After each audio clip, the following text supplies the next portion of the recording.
मेरा नाम नरेश यादव है और मैं मलातले हरिदास जी की मंगरी में रहता हूँ और मेरा गार्डन डेवलपमेंट और मेंटेनेंस का वर्क है जिसे मैं आज 21 साल से कर रहा हूँ।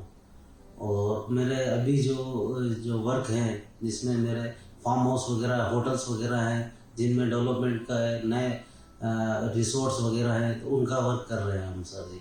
और ये करते करते आज मुझे 21 साल हो चुके हैं इसमें काम करते हुए। मैंने जब फर्स्ट में जो था एजुकेशन करने के बाद में, तो मैं अपने फील्ड में एजुकेशन के बाद काफ़ी जगह नौकरी के लिए ट्राई किया था, लेकिन मेरे घर के पास में उदय विलास होटल का काम चल रहा था। तब वो रिसेंटली उनसे जुड़ा था तो मेरे को गार्डन का काम मिला।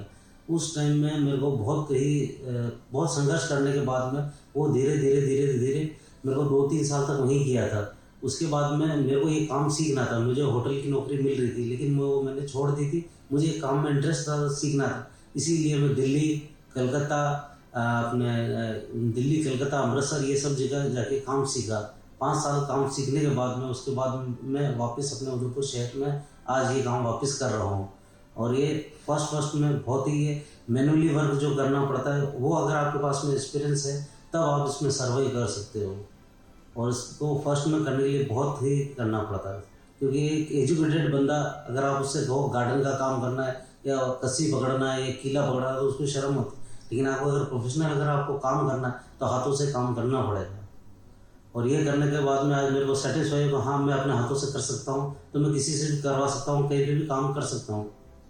मेरी प्रोफेशनल लाइफ में काफ़ी बड़े जो थे हॉर्टिकल्चरिस्ट जो थे, जो प्रोफेसर थे इसमें, उन लोगों को देख के जो एक हुसैन साहब थे, वो पूरे राजस्थान में जो अपने ओबेरॉय ग्रुप का जो थे वो पूरा होटल लगा था, उनके साथ में काम करने का मौका लगा। उनके साथ में काम करना बहुत इंस्पायर किया उन्होंने मेरे को। उनके पास में जो एक्सपीरियंस था उससे बहुत कुछ सीखने को। एक विकास जी थे, वो भी उदय विलास में मिले थे हमको।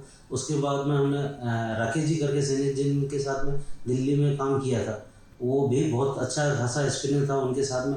हर तरह के गार्डन बनाना, हिल गार्डन, माउंट गार्डन वगैरह, इस तरह के जो थे प्रोजेक्ट वो करने को मिले। और आज भी इस जो हमारे प्रोफेशनल लाइफ में कभी ये नहीं कह सकते मेरे को सब आता है। हर दिन आदमी नया कुछ ना कुछ सीखता है। और ऐसे काफ़ी लोग जो मेरे जीवन में जो इस लाइफ में मिले, उन सब से आज भी मैं इंस्पायर करते हैं वो मुझे, और कुछ ना कुछ नया सीखने को मिलता रहता है। मेरा ये कहना है कि जो गार्डन का जो वर्क है उसे हमेशा ये ज़्यादा एक कम पढ़ा लिखा ये आदमी काम कर सकता है, लेकिन नहीं, एजुकेटेड बंदा भी अगर उसको बोलने का, उसको हर चीज़ का अगर एक्सपीरियंस हो जाता है, वो उसके बारे में जानता है, तो अपना जो एक्सपीरियंस है ना वो बहुत अच्छी तरीके से वो इस प्रोफेशन में यूज़ कर सकता है। ये नहीं है कि जो पढ़ा लिखा नहीं है वही ये काम करेगा, नहीं, पढ़ा लिखा बंदा भी है, बहुत अच्छी तरीके से काम कर सकता है। उसके पास में वो किताबें पढ़ के सर्च कर सकता है, वो गूगल पे जाके सर्च कर सकता है, अलग अलग वेबसाइटों पे जाके हर चीज़ के बारे में जान सकता है, एक नई चीज़ कर सकता है इस प्रोफेशन के अंदर। तो जरूरी नहीं है सिर्फ मालियों का ही काम है। और आज के टाइम में जो आप देखते हैं तो बड़े बड़े होटलों में एक से बढ़ के एक लैंडस्केप बहुत अच्छी तरीके से जो डेवलप किए हैं, जिन्हें देख के आप इम्प्रेस होते हैं, वो एक बहुत अलग चीज़ है। इसमें मुझे लगता है कि आज के टाइम में जो पढ़े लिखे युवक है उसको भी इनको इंस्पायर होना चाहिए, इसको देखना चाहिए, समझना चाहिए। और ये बहुत अच्छा रोजगार भी बनता है, जिसमें आप अपने 10 बंदे आप अपने अंदर में रह के काम कर सकते हैं। मुझे एक ही चीज़ का गम है, मैंने एक्चुअली में जब फर्स्ट में ऐसी कोई प्लानिंग नहीं थी कि मैं गार्डन का बनूँ, लेकिन जब उदय विलास का गार्डन बन रहा था और वो जो गार्डन वो हॉर्टिकल्चरिस्ट थे, उन्होंने मुझे इतना इम्प्रेस किया था।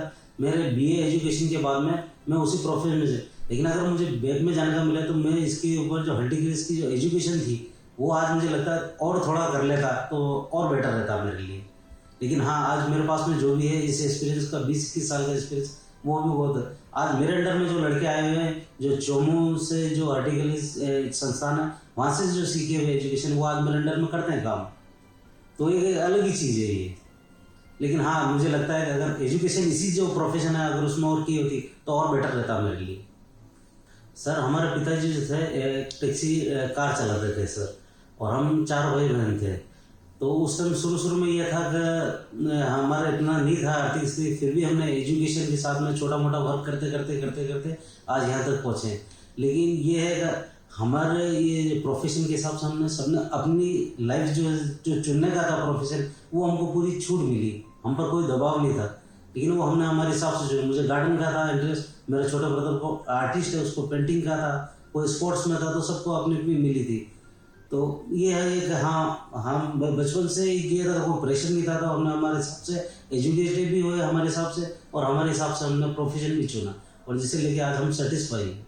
हमारे लाइन के अंदर जो हमारा प्रोफेशन है उसके अंदर एक्सपीरियंस सबसे ज़्यादा इम्पोर्टेंट है, क्योंकि आपको जो एजुकेशन में जो पढ़ाया जाता है वो भी प्रैक्टिकली अगर आप जब तक नहीं कर पाओगे उसके लिए एक्सपीरियंस चाहिए होता है। एक हमारा जो प्रोफेशन है वो एक वेदर के हिसाब से चलता है, विंटर में क्या चलेगा, समर में क्या चलेगा, तो ये बहुत इंपॉर्टेंट है। उसके लिए आपको भी प्रोफेशनल ही बनना पड़ेगा, आपको एक समय देना पड़ेगा, कौन सी चीज़ की समय कितना तक चलती है वो आपको बाय प्रोफेशन के अलावा आप नहीं सीख सकते।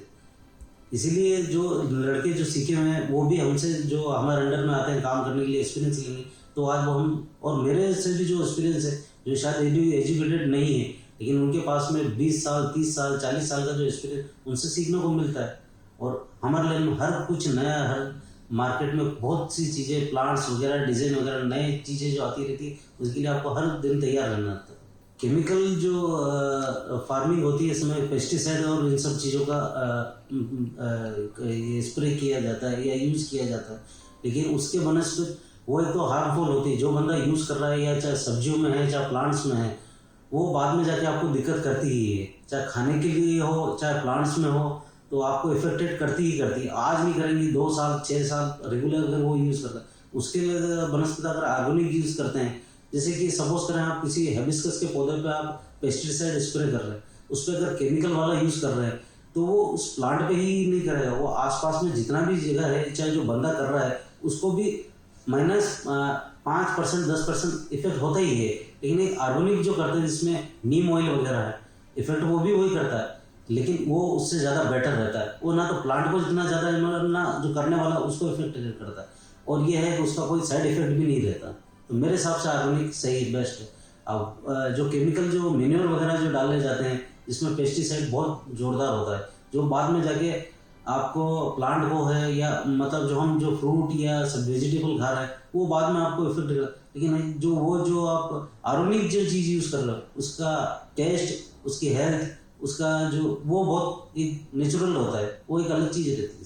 मेरा मेन वर्क जो है गार्डन डेवलपमेंट का है और मेंटेनेंस का है, और इससे मैं काफ़ी होटलों, रिसोर्ट्स, फार्म हाउस और IT सेक्टर में जहाँ जहाँ हैं ऑफिस वगैरह, तो वहाँ पर ये वर्क करता हूँ। मेरा जो नंबर है 9413287520, तो इनसे मैं सभी जो मेरे पास टीम है, ये 25 जनों की टीम है जिनके साथ में हम टीम के साथ में वर्क करते हैं। धन्यवाद, जय हिंद।